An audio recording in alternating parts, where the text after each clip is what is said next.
Hello students,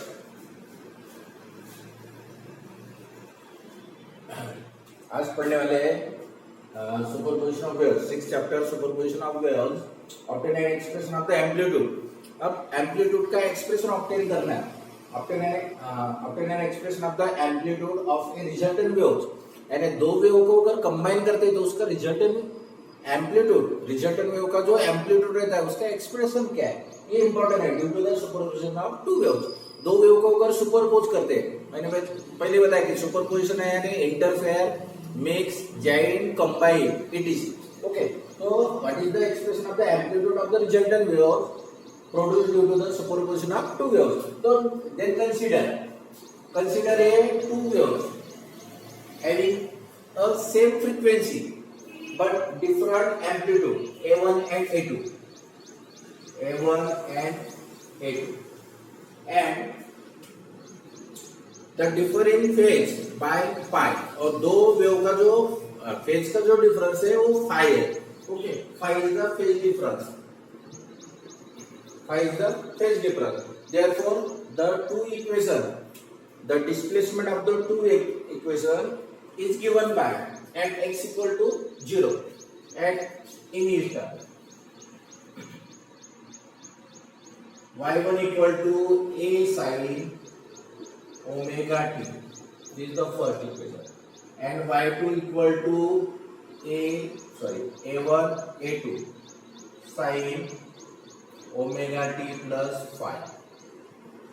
Second equation, there are two equations of the displacement of two waves. First is the y1 equal to 1 suffix, it is the first wave, and 2 suffix is the second wave. So y1 equal to a1 sin omega t and y2 equal to a2 sin omega t plus phi.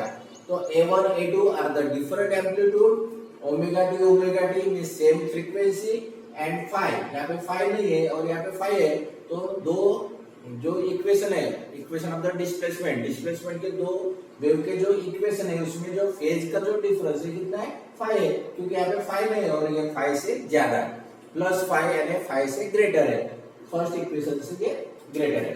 Then according to the superposition of wave, अब superposition of wave का principle क्या है, superposition of wave की definition क्या है कि y is the resultant wave is equal to vector sum of the displacement of each wave.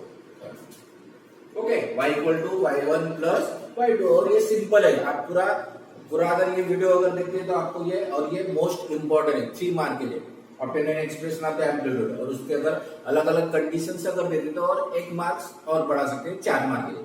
Okay, तो y equal to y1 plus y2, ये according to the principle of superposition of wave. Okay, then what is the law of y1 equal to a1 sin omega t plus y2 की value a2 sin omega t plus phi equal to a1 sin omega t plus a2 in bracket। अब sin a plus b का formula क्या है, addition formula sin a plus b equal to sin a cos b plus cos a sin b। Okay, और ये बहुत ही important formula है, इतना important है कि आपको अगर sin 0 की वैल्यू नहीं आती, या sin माइनस थीटा की वैल्यू नहीं आती, या sin 135 या sin 120 की वैल्यू निकालना है, तो ये जो एडिशन फॉर्मूले 4 फॉर्मूले, यहाँ पे अगर माइनस लिखा तो यहाँ पे माइनस साइन आएगा, 2 फॉर्मूले होते हैं, और कॉस के वैसे formula, cos A plus B का फॉर्मूला है कॉस ए कॉस बी, और प्लस ए तो माइनस साइन ए साइन बी, वैसे माइनस का फॉर्मूला है कॉस ए माइनस बी का कॉस ए कॉस बी, और माइनस साइन ए तो प्लस लिखेंगे साइन ए साइन बी। और ये बहुत ही इंपॉर्टेंट फॉर्मूले है, इससे आप अलग अलग फॉर्मूले बना सकते हैं। आपको sin 2x का फॉर्मूला नहीं आता तो इससे बना सकते हो, cos 2x का फॉर्मूला नहीं आता तो बाय यूजिंग द एडिशन फॉर्मूले से बना सकते हो, tan 2x का फॉर्मूला नहीं आता तो वो बना सकते हो, cos x का फॉर्मूला नहीं आता तो वो आप इससे बना सकते हो, नंबर ऑफ फॉर्मूलेज बना सकते हो। ये बहुत ही इंपॉर्टेंट है मैथमेटिक्स में।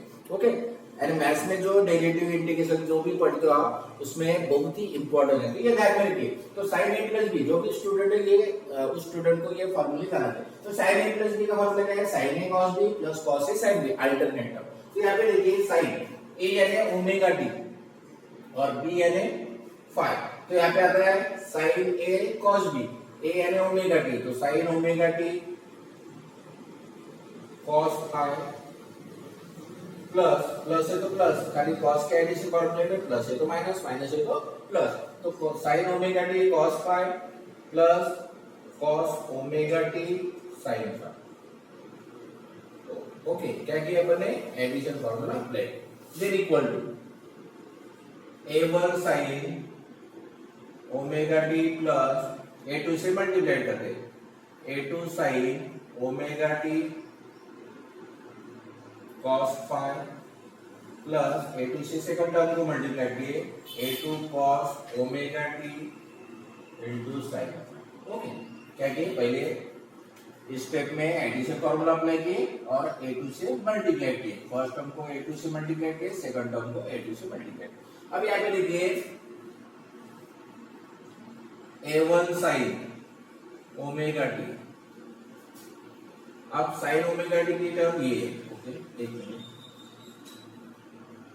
अब इसमें क्या करते हैं, sin ओमेगा टी कॉमन निकालते हैं, sin omega T in bracket a1 plus, क्योंकि sin ओमेगा टी बाहर निकाले तो क्या बचेगा यहाँ पे a1, और sin ओमेगा टी अगर बाहर निकाले तो a2 cos phi, a2 cos phi plus, और ये है a2 cos omega T sin phi.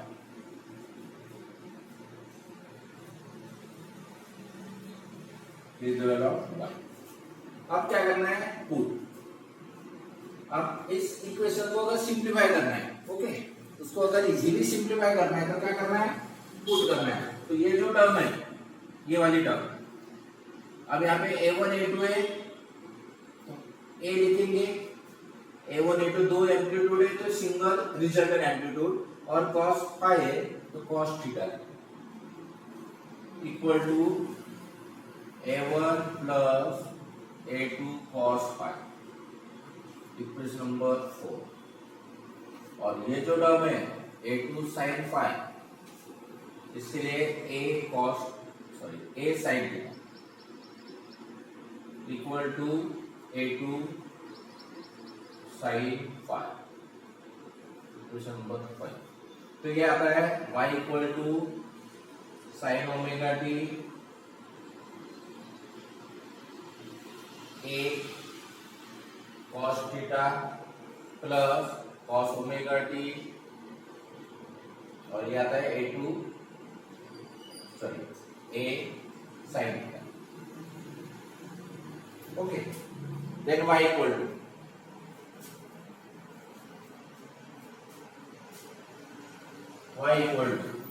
अब a और a कॉमन निकालिए, तो a अगर कॉमन निकालते हैं तो in bracket cos omega T cos theta, cos omega T cos theta, sin omega T cos theta plus cos omega T sin theta, cos omega T sin। Okay, यहाँ तक किसी को प्रॉब्लम, तो ये सिंपल है जो मैंने बताया। अब इक्वल टू a और sin a cos b plus cos a sin b, addition formula लगाएंगे, a यानी ओमेगा टी और थीटा यानी b। ओके, तो ये आता है sin in bracket omega T plus theta, this is along y, this is the resultant displacement of the two wave का resultant displacement का एक्सप्रेशन है y equal to a sin omega T plus theta. Okay, इसमें a resultant amplitude, sin omega t same frequency और plus theta is the resultant displacement of the two waves. Then what is the amplitude of the resultant waves। अब resultant waves amplitude अगर निकालना है resultant waves का, तो क्या करेंगे, ये 4 और 5 को अपन सॉल्व करेंगे, तो squaring 4 and 5 and adding, squaring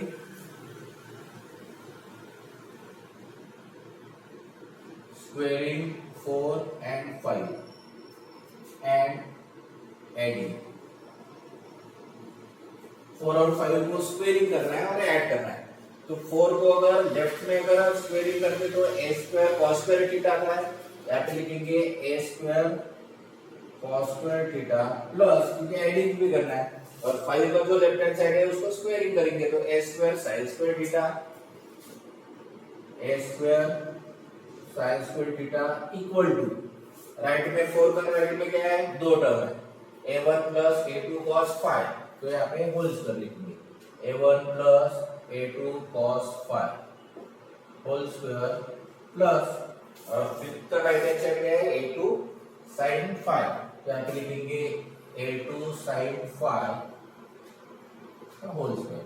then a square common निकालेंगे तो ब्रैकेट में आता है cos square theta plus sin square theta equal to, इसको स्क्वेयरिंग कर दे तो a प्लस b का होल स्क्वायर, तो a1 square plus twice a1 a2 cos phi plus a2 square cos square phi plus a2 square sin square phi. Okay, क्या किए a square common निकाले तो cos square theta plus sin square theta, ये bracket बनेगा a plus b का whole square, तो a square and a1 square plus twice ab twice a1 a2 cos phi plus b square, b की ये term है तो a2 square cos square phi plus और a2 sin फाई का whole square, तो a2 square sin square phi. अब a square equal to, क्योंकि cos square theta plus sin square theta होता है 1 और sin square theta plus cos square theta 1, ये 9 10th में पढ़े आइडेंटिटीज फार्मूला, पहला आइडेंटिटीज फार्मूला है। तो a स्क्वायर यहाँ पे a1 square plus 2 a1 a2 cos phi plus यहाँ पे a2 स्क्वायर कॉमन निकालिए in bracket cos square phi plus sin square phi, then a square equal to a1 square plus 2 a1 a2 cos phi plus a2 cos square phi plus sin square phi again 1। Okay, then a equal to square root on both sides, तो a equal to square root of a1 square plus a2 square plus 2 a1 a2 cos phi. Question number 7. This is the expression of the amplitude of the resultant waves. ये amplitude resultant waves का amplitude का expression हुआ, ठीक है। अब इसमें conditions है, कुछ कंडीशंस भी दे, ये मीटर है, ये आप क्या करना, एक तो पॉज करके ये लिखा के रखिए, बहुत ही मोस्ट इंपोर्टेंट है, या तो फिर आप स्क्रीनशॉट भी ले सकते हो। ओके, तो यहाँ पे उसको उसके कंडीशंस लिखिए कि कौन से कंडीशन में एम्पलीट्यूड मैक्सिमम आएगा और कौन से कंडीशन के लिए एम्पलीट्यूड मिनिमम आता है। ओके, देन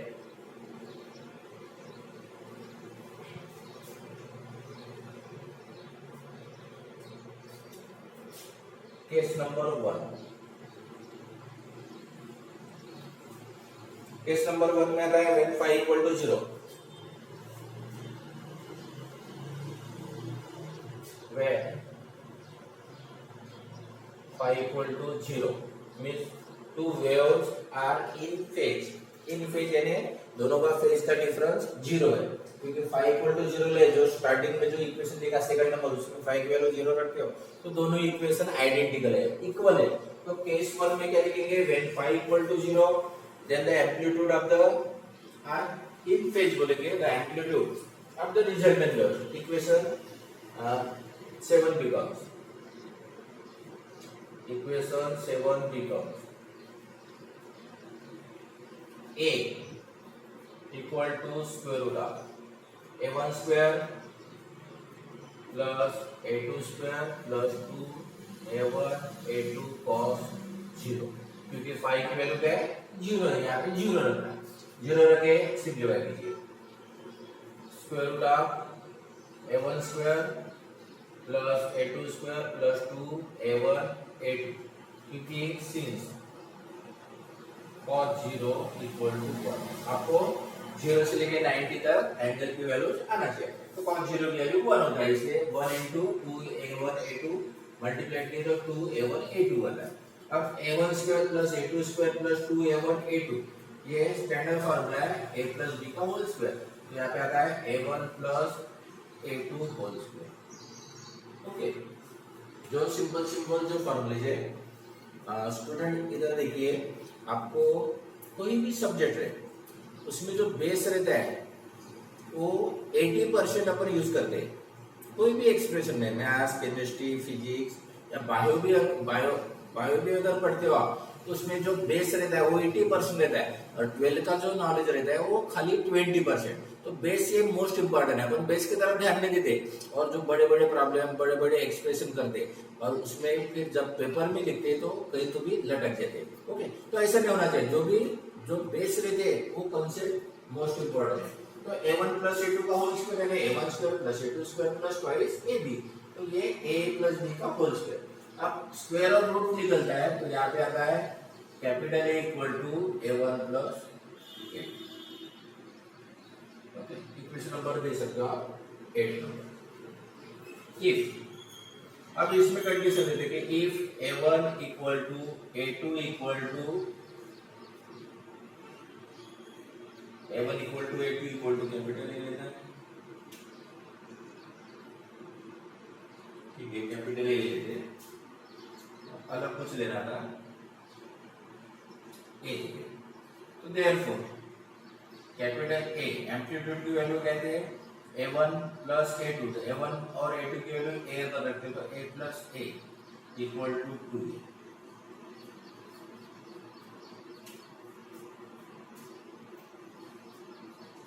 इसका मतलब क्या है, when the phase difference phi equal to 0 and a1 equal to a2, that means two amplitude of the two waves, दो वेव का एम्पलीट्यूड अगर इक्वल है, then the amplitude of the resultant waves का जो एम्पलीट्यूड है it is equal to the twice a, it is the maximum amplitude। okay, second case में देखते हैं।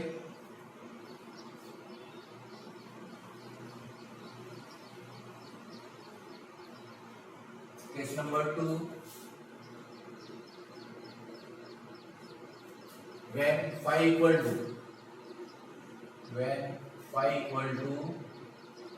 180 degree or 2 pi, pi 90 180 degree, then this opposite phase, the phase of the two waves are differ in phase by 180 degree, means opposite phase, then equation 7 becomes a equal to square root of a1 square plus a2 square plus 2a1 a2 cos pi or cos 180 degree, then equal to square root of a1 square plus a2 square plus 2 a1 a2 और cos pi की value होती है -1, then equal to square root of a1 square plus a2 square minus 2 a1 a2 और -2 a1 a2 अगर है तो ये होता है a1 minus a2 whole square. Okay, capital A, तो स्क्वायर और रूट निकलता है तो a equal to mod a1 minus a2, और मॉड क्यों लिखा है कि difference, it is the positive root. अब a minus b का होल स्क्वायर कीजिए या b minus a का होल स्क्वायर कीजिए, आंसर एक ही आता है। आप घर में करके देखिए कि a minus b का होल स्क्वायर किया तो ये आंसर आएगा और b minus a का होल स्क्वायर किया तो ये आंसर। तो जो ग्रेटर वैल्यू है पहले है, उसका मतलब क्या है, magnitude, it is the positive value. तो a equal to magnitude of difference a1 a2 का डिफरेंस। अब इसमें कंडीशन दे देंगे if a1 equal to a2 equal to a, तो देयरफॉर a इक्वल टू क्या आता है, अगर दोनों एम्पलीट्यूड अगर इक्वल है तो a equal to mod of a1 minus a2 equal to mod of a minus a equal to 0। ठीक है, अगर अपोजिट अगर फेज आते तो उसमें जो एम्पलीट्यूड जो आता है रिजल्टेंट, डिस्प्लेसमेंट रिजल्टेंट वेव का जो एम्पलीट्यूड आता है इज इक्वल टू 0। ओके, तो ये मोस्ट इंपॉर्टेंट है, ये आप नोट करके रखिए या स्क्रीनशॉट भी आप ले सकते हो। ओके, और इसमें ले सकते हैं कुछ अगर है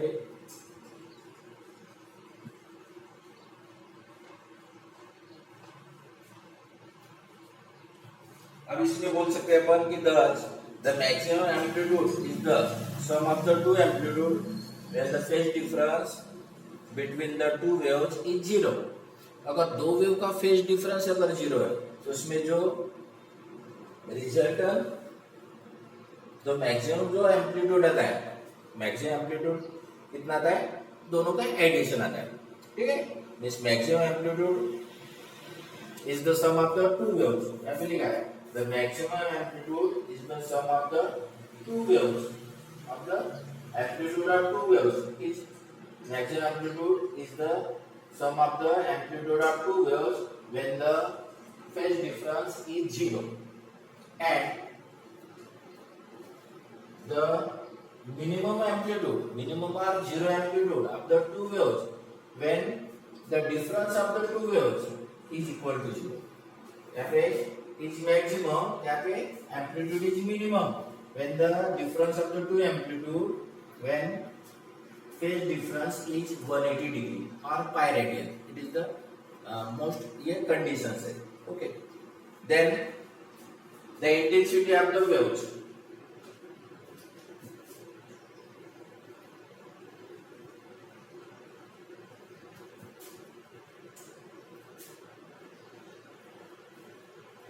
the intensity of the wave is directly proportional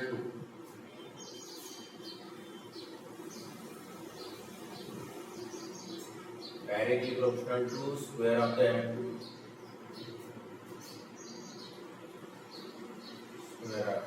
amplitude, means the intensity is directly proportional to square of the amplitude। Therefore, I maximum proportional to, अब square of the amplitude, जो amplitude का जो एक्सप्रेशन लिया है उसका square, तो square अगर करते तो क्या आता है a1 plus a2 whole square। I maximum intensity is maximum, it is the maximum amplitude, it is equal to, यहाँ पे लिख सकते हैं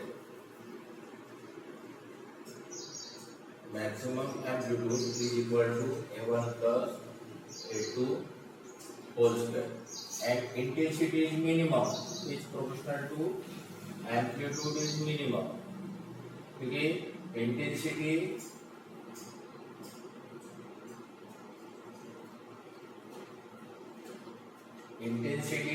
of the wave, intensity of wave is directly proportional to square of the amplitude। The minimum intensity is directly proportional to the minimum amplitude, क्योंकि directly proportional है। और minimum amplitude कितना है, मिनिमम वैल्यू कितना है, it is the difference means a1 minus a2 whole square. Okay, तो ये दोनों फॉर्मूले इंपॉर्टेंट है न्यूमेरिकल के लिए, मोस्ट इंपॉर्टेंट है, सिंपल है और बहुत बार अपन यूज करते हैं इंटेंसिटी।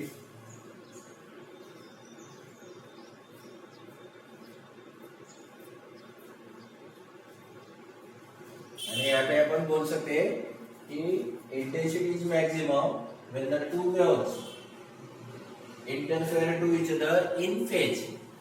इंटेंसिटी मैक्सिमम कब रहेगी कि दो वेव अगर इन फेज में अगर इंटरफेयर होते हैं, सुपरपोज होते हैं, and intensity is minimum when the two waves interfere to each other in opposite phase, outer phase. Okay, तो स्टूडेंट्स आज के लिए बस इतना है, ये हम नोट करके रखिए, मोस्ट आईएमपी है। ओके, तो अगले बार अपन मिलते हैं formation of stationery waves. Good boy.